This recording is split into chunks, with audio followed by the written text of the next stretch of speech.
अजीज दोस्तों नमस्कार। अजीज दोस्तों, पीएसएल के हवाले से ऑक्शन हुआ।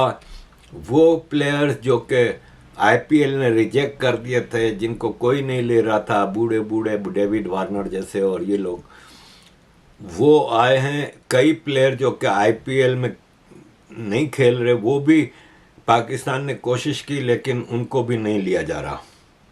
मतलब वो भी मना कर रहे हैं कि हम पीएसएल नहीं खेलेंगे। मैं यहाँ पे बात करूँगा फ़खर आलम की और उसकी माँ अरूसा आलम और उसकी नानी अकलीम रानी, जनरल रानी के नाम से जो मशहूर थी। फ़खर आलम इसलिए न्यूज़ में आया है कि अभी मुल्तान की जो फ्रेंचाइज है पीएसएल की, उसको पाकिस्तान ने जहांगीर तरीन के बेटे अली तरीन से वापस ले ली थी।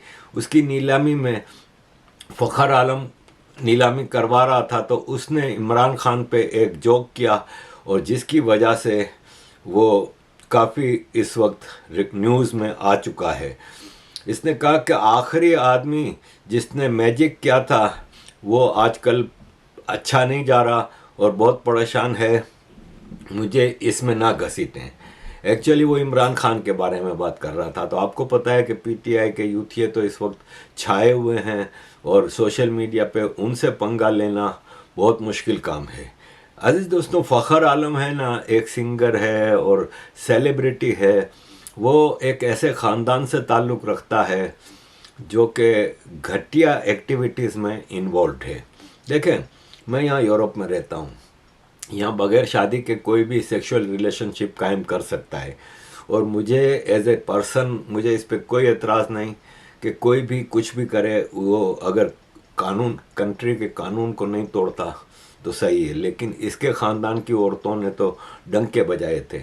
ये खुद सिंगिंग में और कहीं ना कहीं से न्यूज़ में रहता है। जाहिर है ये जिस माँ से और जिस नानी से ताल्लुक़ रखता है उसमें।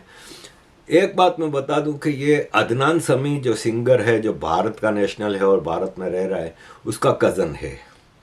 फ़खर आलम की माँ और अदनान समी की माँ बहनें हैं।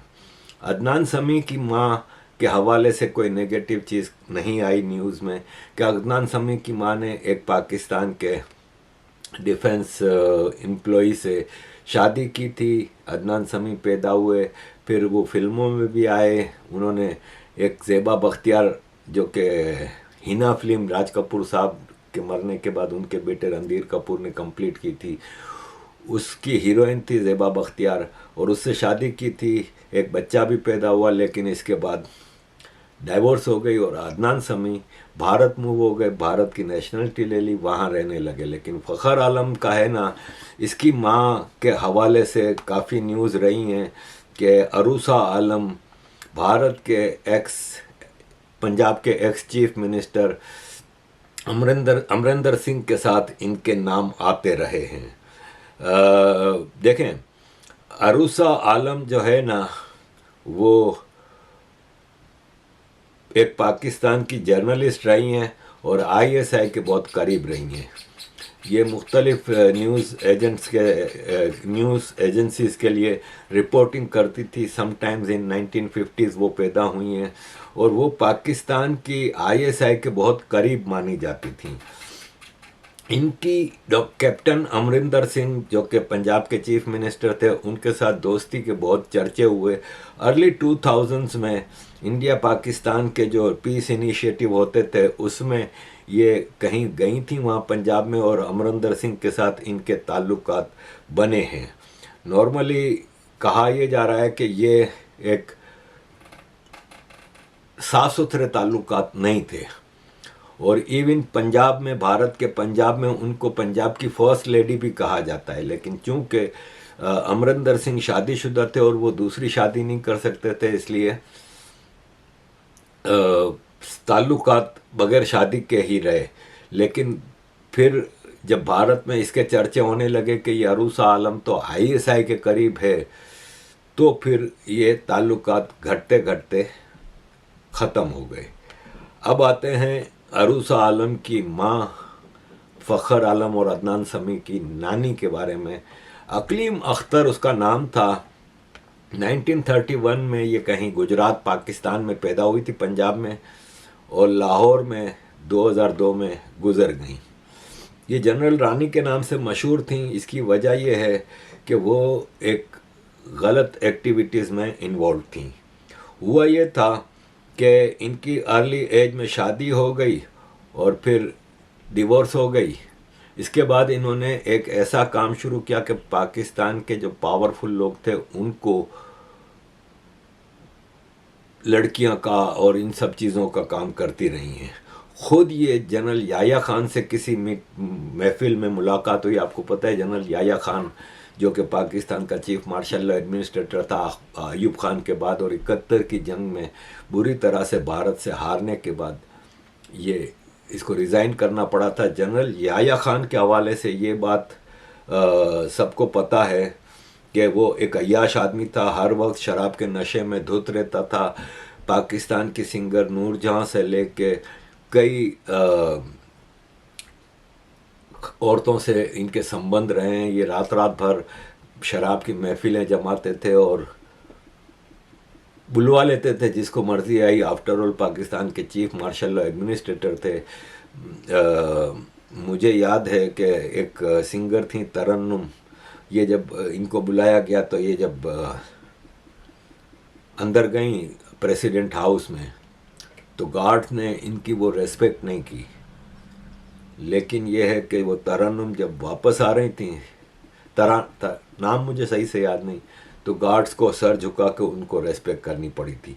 जनरल रानी बाकायदा जो लफ्ज़ इस्तेमाल किया जाता है पाकिस्तान के मीडिया, सोशल मीडिया और आम जगहों पे, वो रखेल का लफ्ज़ यूज़ किया जाता है कि वो याह्या खान की रखेल थी।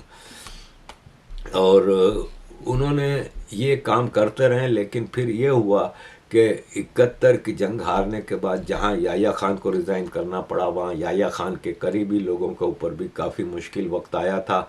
और फिर इसी तरह जनरल रानी को भी खामोशी की ज़िंदगी में जाना पड़ा। तो अज़ीज़ दोस्तों, ये है कि फ़खर आलम जैसे ही लोग पाकिस्तान में सेलिब्रिटी बनते हैं जो आर्मी के आगे अपनी माएँ, बहनें, बेटियां पेश करते हैं। अब आई है बात क्रिकेट की और पीएसएल की, तो मैं साथ में ये बता दूं कि हैरी ब्रूक ने मना कर दिया है कि मुझे नहीं खेलना पीएसएल। कई बड़े बड़े प्लेयर्स ने मना कर दिया है जो कि फारिग भी हैं, जो कि आईपीएल में नहीं है। अफ़गानियों ने टोटल तकरीबन बाइकआउट किया हुआ है, सब ने तो नहीं, लेकिन रहमानुल्लाह गुरबाज को बहुत लंबी ऑफ़र की गई जो कि ओपनर हैं अफ़गानिस्तान के और जो आईपीएल में अनसोल्ड गए थे। तो उन्होंने, उनके बारे में खबरें भी आ गई कि नहीं उनको साइन कर लिया है और फलाने ढुमकाने। उन्होंने फिर एक वीडियो निकाली और उन्होंने कहा कि भाई मैंने बिल्कुल साइन नहीं किया और मैं बिल्कुल पीएसएल नहीं खेल सकता। जाहिर है आप ओपनली ज़्यादा खुल के नहीं बोल सकते, लेकिन उन्होंने साफ ये कहा कि मैं अपने कुछ एक्टिविटीज़ हैं जो वर्ल्ड कप के बाद मैं उसमें अफ़गानिस्तान में बिज़ी रहूँगा। मेरा काफ़ी चैरिटी का काम है और मैं कुछ और चीज़ें अफ़गानिस्तान में कर रहा हूँ जिसके लिए मैं बिज़ी रहूँगा, तो मैं आईपीएल नहीं खेलूँगा। अज़ीज़ दोस्तों, एक और चीज़ मैं आपके सामने रखूँ कि पीएसएल तो चलेगी, मतलब पाकिस्तान की औकात के हिसाब से इसको आप आईपीएल से तो बिल्कुल कंपेयर नहीं कर सकते। पाकिस्तान के औकात के हिसाब से ये थोड़ा बहुत कमा लेगी और पाकिस्तान की क्रिकेट के जो फाइनेंशियल लॉसेस हैं उसको वो कर लेगी। लेकिन पाकिस्तान ने जो अभी वर्ल्ड कप में इंडिया के खिलाफ ना खेलने का जो ड्रामा किया था वो मैंने भी शुरू से ही जज कर लिया था और मोस्ट ऑफ द लोग ने कहा था कि पाकिस्तान थूक के चाटेगा, ये पाकिस्तान की हिस्ट्री रही है, पाकिस्तान बिल्कुल खेलेगा, कोलंबो में आके खेलेगा, क्योंकि पाकिस्तान ने वर्ल्ड कप से काफ़ी पहले कह दिया था कि चूँकि भारत पिछले वर्ल्ड कप में जो कि हमने ऑर्गेनाइज़ किया था उसमें पाकिस्तान खेलने नहीं आया था, इसलिए हम भी भारत में जाके नहीं खेलेंगे। तो फिर चूँकि ये वर्ल्ड कप भारत और श्रीलंका मिल के कर रहे थे तो फिर पाकिस्तान के सारे मैच कोलंबो श्रीलंका में रखे गए। तो पाकिस्तान के पास कोई जवाब नहीं था कि वो भारत के साथ मैच नहीं खेलेगा। पाकिस्तान को मनाने के लिए आईसीसी का डेलीगेशन जब आया क्योंकि देखें वर्ल्ड कप में इस तरह की चीज़ों से, हालांकि ये पहली बार नहीं है कि कोई वर्ल्ड कप के मैच अपने फॉरफिट करता है, कहाँ पॉइंट ले लो हमें नहीं खेलना, ऐसा पहले भी कई बार हुआ है। लेकिन बेहतर ये होता है कि मैच हों। बांग्लादेश का मामला था, बांग्लादेश ने वर्ल्ड कप से कुछ ही दिन पहले कहा कि भाई हमारे मैच भी आप श्रीलंका में रखें। तो देखिए शेड्यूल अनाउंस हो चुका होता है, सब कुछ होता है, आप फिर इसके बाद चेंजेस नहीं आती, टिकटें बिक रही होती हैं, अरेंजमेंट्स हो चुके होते हैं, फ्लाइट्स बुक हो चुकी होती हैं, बड़े बड़े लोग मैच देखने जाते हैं, होटल बुक हो चुके होते हैं। तो बांग्लादेश का ना जाना सवाल ही नहीं पैदा होता। बांग्लादेश की कबड्डी और दूसरी टीमें भारत अभी भी गई हैं, तो सिक्योरिटी का कंसर्न तो भारत में किसी ने नहीं दिखाया। नासिर हुसैन जो कि इंग्लैंड के मुसलमान क्रिकेटर रहे हैं, उन्होंने बड़ा खुल के वो कहा कि नहीं नहीं बिल्कुल सही किया, पाकिस्तान का स्टैंड बिल्कुल सही है, बांग्लादेश का बिल्कुल स्टैंड सही है, आईसीसी बायस कर रही है, इंडिया के डिक्टेशन पे चल रही है, वगैरह वगैरह। जबकि यही नासिर हुसैन 2003 के वर्ल्ड कप में जिम्बाब्वे में, 2003 का world cup south Africa Zimbabwe में हो रहा था, तो इंग्लैंड के मैच जिम्बाब्वे में थे, तो उन्होंने मना कर दिया था। हालांकि कोई सिक्योरिटी कंसर्न नहीं था, कुछ नहीं था, सिर्फ इसलिए कि जिम्बाब्वे के रॉबर्ट मुगाबे जो प्रेसिडेंट थे, उनकी सरकार गोरे जो कि जिन्होंने कई सौ साल तक जिम्बाब्वे और साउथ अफ्रीका पे रूल किया है, उन गोरों की एट्रोसिटीज़ और गलत कार्यों की वजह से नफ़रत बहुत थी ब्लैक पॉपुलेशन में। तो रॉबर्ट मुगाबे की आशीर्वाद से गोरे फार्मर्स वगैरह को काफ़ी मुश्किल वक्त था, तो उसके सपोर्ट में नासिर हुसैन ने उस वक्त बाइकआउट किया था, तो सही था। आज पाकिस्तान बाइकआउट कर रहा है तो ये सब कि हाँ इंडिया की बदमाशी है, वो तो आपकी क्या थी। कीनिया में ऑस्ट्रेलिया नहीं खेली थी क्योंकि कीनिया में धमाके हुए थे उस वक्त अमेरिकन एम्बेसी पे। तो ये एक मुख्तलिफ चीज़ें रही हैं। पाकिस्तान ने थूक के चाटना था, सुख चाटा। आईसीसी आई तो पाकिस्तान ने कहा कि हमें हमारी शर्तें हैं। क्या शर्तें हैं? पहली शर्त यह है कि इंडिया, बांग्लादेश और पाकिस्तान की एक ट्राइब नेशन सीरीज़ की जाए पाकिस्तान में या कहीं भी। माल बनाना है ना, पैसा चाहिए। आईसीसी ने कहा रिजेक्ट। उन्होंने कहा अच्छा भारत हमारे साथ एक सीरीज खेले, आईसीसी ने कहा रिजेक्ट। भारत बांग्लादेश के साथ सीरीज खेले, आईसीसी का ने रिजेक्ट। बांग्लादेश को आप फाइनेंशियल कोई जुर्माना नहीं लगाएंगे क्योंकि इन्होंने एन मौके पे वर्ल्ड कप से वो कर लिया था। आईसीसी ने कहा ऐसा कोई है ही नहीं हमारे उसमें, और हम ऐसा कोई करने वाले नहीं है, ऐसा कुछ भी नहीं कर रहे हम के बांग्लादेश के कोई जुर्माना या ये करेंगे। बांग्लादेश के जो फाइनेंशियल इंटरेस्ट हैं वो सिक्योर्ड है। बांग्लादेश को एक इंटरनेशनल इवेंट दिया जाए, बोला वो तो पाइपलाइन में है ही, अंडर 19 वर्ल्ड कप हम बांग्लादेश को देने वाले हैं, उसमें इसमें क्या बड़ा मसला है। हाँ हम जीत गए, देखो हमारी शर्तें मान ली, और पाकिस्तान ने काम खेलेंगे। प्राइम मिनिस्टर आके टीवी पे कहता है कि नहीं खेलेंगे और ये खेल रहे हैं। उस पर फिर जो क्लास ली है सब ने, इंक्लूडिंग पाकिस्तान के लेजेंड्स वकार यूनुस ने, वसीम अकरम ने, सब ने पाकिस्तान का कचूमर निकाला है। इवन शाहिद आफरीदी जैसा आर्मी का टट्टू एंटी इंडिया बंदा, वो भी कह रहा था कि यार अगर यही करना था, थूक के चाटना था, यू टर्न लेना था, तो फिर कम से कम कुछ तो हमारी इज्जत का ख्याल रखो। आपने तो हमारी इज्जत की झज्जियाँ उधेड़ दी। अजीज दोस्तों, रमीज राजा ने भी इस पे बहुत बोला। मैथ्यू हेडन ने बड़ा तगड़ा रमीज राजा को वो किया कि पाकिस्तान बगैर सोचे समझे पाकिस्तान का पीएम आके कह देता है कि हम बाइकआउट करेंगे, लेकिन फिर आईसीसी के आगे ढेर हो जाती है पीसीबी, और पैसों के चक्कर में आप लेट जाते हो। अजीज दोस्तों, वीरेंद्र सहवाग ने इस पे साफ कहा कि भाई मसला ये है कि आप तो भिखारी हो, हमें ये दो, हमें ये दो, हमें ये दो, पैसे लेके आपने सब चीज़ें वो कर दी।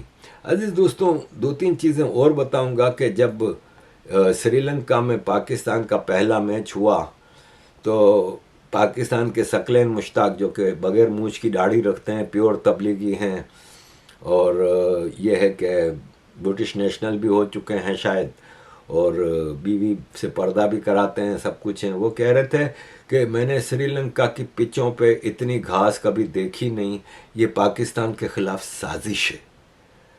इसके अलावा एक और चीज़ हमने देखी कि इंजमामुल हक ने कहा कि अभिषेक शर्मा जो छक्के मारता है ना, तो आईसीसी को चेक करना चाहिए इसके बैट के अंदर कोई चिप लगी हुई है। ऐसी कोई टेक्नोलॉजी आज तक हमने नहीं सुनी कि बैट के अंदर कोई चिप लगी हो जिससे छक्के लगते हो। छक्के मारने के लिए बॉल को देख के बॉल की जगह पे, ये थोड़ी है कि कोई रोबोट है अभिषेक शर्मा। कल को आप कहोगे कि अभिषेक शर्मा जो है वो रोबोट है और रोबोट देख देख के फुल छक्के मार रहा है। तो अजीज़ दोस्तों, पाकिस्तान ने एक और भी कोशिश की कि एक अपनी आईसीसी बनाए और आईसीसी की वो छोड़ दे और अपनी आईसीसी बनाए। इसके लिए पाकिस्तान ने चाइना, बांग्लादेश, अमारात, ओमान, सऊदी अरब, अमेरिका, वेस्ट इंडीज़ और जिम्बाब्वे से कांटेक्ट किया कि हम सब मिल के वो करते हैं। तो चाइना और बांग्लादेश ने खाली हाँ कहा था, बाकी किसी ने हाँ नहीं कहा। औकात नहीं है। देखें, 1977 में ऑस्ट्रेलिया के कुछ डिफरेंसेस हो गए थे कैरी पेकर से, जो कि चैनल 9 ऑस्ट्रेलिया का जो कि क्रिकेट की सारी कवरेज देता था उससे। तो कैरी पेकर ने बिलियनर था, उसने पूरी दुनिया के सारे बड़े खिलाड़ी खरीद लिए, सिवाय भारत के तकरीबन दुनिया के खिलाड़ी गए। इंग्लैंड के भी खाली टोनी ग्रेग और एक दो गए थे, जबकि वेस्ट इंडीज़ की पूरी टीम चली गई थी, ऑस्ट्रेलिया की पूरी टीम चली गई थी, साउथ अफ्रीका के ऊपर पाबंदी थी तो साउथ अफ्रीका के थे। और पाकिस्तान के 5 मेजर खिलाड़ी इमरान खान, मुश्ताक मोहम्मद, ज़हीर अब्बास, माजिद खान और आसिफ इकबाल चले गए थे। लेकिन क्या हुआ, end of the day agreement करना पड़ा। आप मेन स्ट्रीम से हट के, मेन स्ट्रीम से निकल के आप कोई चीज़ नहीं कर सकते। मुझे याद है कि जब T20 वर्ल्ड कप हुआ था और T20 नया नया अभी आया था और पूरी दुनिया में धूम थी, तो भारत में शायद जी टीवी ग्रुप ने एक आईसीसी बनाई थी। हाँ बेटा, हाँ पहुंच रहा बाहर। कितनी देर में पहुंच रहे हो? देखो 5 मिनट में पहुंच रहा हूँ। 5 मिनट में? हाँ। तो मैं आ रहा हूँ बेटा। Thank you. तो आईसीएल बनाई थी, उस वक्त आईपीएल नहीं बनी थी, इंडियन क्रिकेट लीग, और उसमें पाकिस्तान के सारे खिलाड़ी बनाए थे। और उसमें एक टीम लाहौर टाइगर्स या ऐसा ही कुछ, इंजमामुल हक की कैप्टनसी में एक पाकिस्तान की टीम बनाई थी। और कपिल देव जी थे जो वो उसके मेन ऑर्गेनाइजर थे, और एक बड़ी आईसीएल बनाने की कोशिश की जिसमें इंडिया के कई खिलाड़ी लिए थे। और उस वक्त बीसीसीआई ने कह दिया था कि भाई इसकी कोई हैसियत नहीं है कानूनी, और जो करेगा उसको मुश्किल वक्त आएगा, हम उनके ऊपर पाबंदियां लगाएंगे। तो जाहिर है उस वक्त के मेन स्ट्रीम प्लेयर जो थे, जो भारत के साथ कॉन्ट्रैक्ट में थे और जिनको नज़र आ रहा था, वो नहीं गए। तो आईसीएल मेरा ख्याल है 1 ही साल चली थी, और फिर आईपीएल आई और फिर आईसीएल स्क्रैप हो गई, और काफ़ी मुश्किल का सामना करना पड़ा था उन खिलाड़ियों को जो आईसीएल में खेले थे। शायद ब्रायन लारा भी गए थे उसमें, और कुछ इंटरनेशनल प्लेयर आए थे। तो मेन स्ट्रीम से हट के कभी आप थोड़ी आईसीसी से पंगा लोगे। आईसीसी की जो सबसे स्ट्रॉन्ग पार्टनर है ना, वो India, Australia, south Africa, England, आप अलग से रह के कुछ भी नहीं कर सकते। अजीज दोस्तों, साजिशों की बात करते रहेंगे। रिकी पॉन्टिंग ने इनको, अब जैसे अभी सूर्यवंशी है, वैभव सूर्यवंशी, उसके हवाले से मुसलसल प्रोपेगेंडा होता रहा कि पता नहीं ये कैसा प्लेयर है, 14 साल का लड़का और क्या क्या मार रहा है।